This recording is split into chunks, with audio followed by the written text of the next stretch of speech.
সাল 2018 মার্চের 12 তারিখ স্থানীয় সময় দুপুর 2:15 বাংলাদেশ থেকে উড়ে যাওয়া ইউএস বাংলা এয়ারলাইনের BS211 মডেলের একটি বিমান নেপালের কাঠমান্ডুতে অবস্থিত ত্রিভুবন এয়ারপোর্টে নামার সময় ভয়ঙ্কর দুর্ঘটনার শিকার হয়। এতে 51 জন যাত্রী নিহত হয়। বিমানের প্রধান পাইলট ছিলেন ক্যাপ্টেন আবিদ সুলতান, যিনি অত্যন্ত অভিজ্ঞ একজন পাইলট ছিলেন।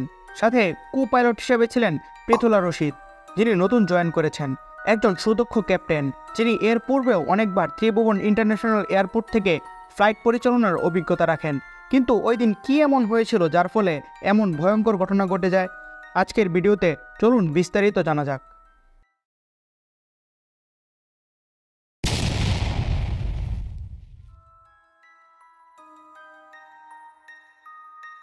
বাংলাদেশ থেকে ইউএস বাংলা এয়ারলাইনের BS211 বিমানটি মোট 71 জন যাত্রী নিয়ে উড্ডয়ন করে নেপালের উদ্দেশ্যে, যেখানে 66 জন যাত্রী, 2 জন কেবিন ক্রু এবং 2 জন পাইলট ছিলেন।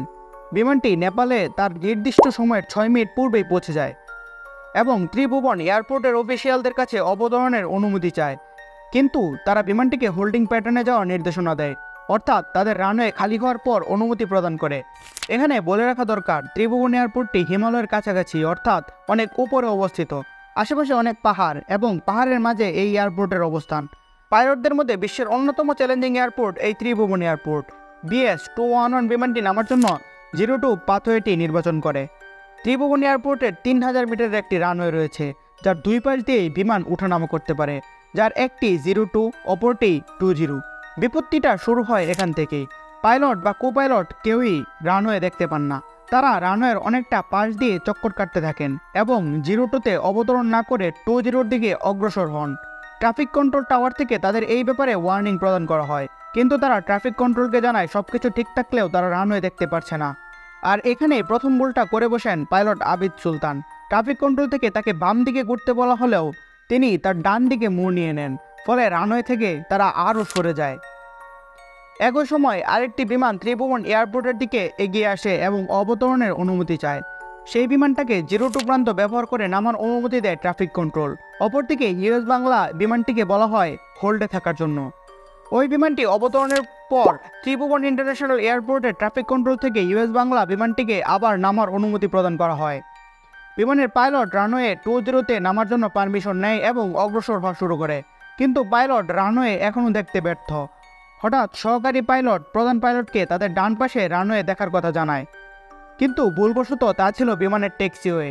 যখন বিমান নিচে নামতে শুরু করে, ট্রাফিক কন্ট্রোল বারবার জানায় সেটা রানওয়ে নয় এবং পাইলট বিমানটিকে একদম শেষ মুহূর্তে ক্র্যাশ থেকে বাঁচায়। কিন্তু ট্র্যাজেডি এখানেই শেষ হয়ে পারত। বিমানটি একটা মোড় নিয়ে যখন রানওয়েতে অবতরণ করে, ততক্ষণে অনেক দেরি হয়ে গিয়েছে। বিমানটি রানওয়েতে অল্প কিছুটা স্পর্শ করে সোজা রানওয়ে থেকে ছিটকে পড়ে যায় এবং ক্র্যাশের সাথে সাথে আগুন ধরে যায়। রানওয়ে থেকে 400 মিটার দূরে আছড়ে পড়ে বিমানটি এবং 51 জন মৃত্যুবরণ করে। কিন্তু এই দুর্ঘটনার কারণ কি? একজন অভিজ্ঞ পাইলট কেন রানওয়ে খুঁজে পেল না? সেই কারণ জানতে ইনভেস্টিগেশন টিম গঠন করা হয়। তারা ব্ল্যাক বক্স খোঁজা শুরু করেন, যার মধ্যে বিমানের সকল রেকর্ডিং থাকে। এই বিমান কেন রানওয়ে থেকে ছিটকে পড়লো তার খোঁজ শুরু হয়। যারা বেঁচে ছিলেন তাদের থেকে জানা যায় অবতরণের পূর্ব পর্যন্ত সবকিছু ঠিক ছিল। সিসিটিভি থেকেও সেই কথা সত্যতা দেখা যায়। তবে সিসিটিভি থেকে আরেকটা অবাক করা বিষয় পাওয়া যায়, বিমানটি অবতরণের সময় সঠিক পজিশনে ছিল না। ফ্লাইট ডেটা রেকর্ডার পর্যবেক্ষণ পর দেখা যায় বিমানে কোনো সমস্যা ছিল না, অর্থাৎ সমস্যা হিউম্যান এররে। ইনভেস্টিগেশন অফিসাররা তখন ফ্লাইটের ভয়েস রেকর্ড চেক করা শুরু করেন। এ সময় কিছু ভয়ঙ্কর জিনিস সামনে আসে। ক্যাপ্টেন আবিদ সুলতানকে তার কর্মজীবনের ব্যর্থতা নিয়ে কথা বলতে শোনা যায় ককপিটে। তিনি মানসিকভাবে ছিলেন বিপর্যস্ত। তিনি ককপিটে বসে স্মোক করছিলেন এবং পাইলটের সাথে তার কর্মজীবন নিয়ে দুঃখ প্রকাশ করছিলেন। তিনি আগের রাতে পর্যাপ্ত পরিমাণে ঘুমাননি পর্যন্ত, যা ক্লিয়ারলি ইন্ডিকেট করে তিনি এই উড়ানের জন্য সম্পূর্ণ আনফিট ছিলেন। তিনি তা এয়ারলাইন্স কোম্পানিকে না জানিয়ে বিমানে উড়ান দেন এবং এই দুর্ঘটনা ঘটে। এতে সম্পূর্ণভাবে দোষ ছিল প্রধান পাইলটের, যার কারণে নিজস্ব 51 জন মানুষের প্রাণহানি ঘটে যায়। একজনের ভুল বা অবহেলার কারণে আজ 51টি পরিবার সাফার করছে।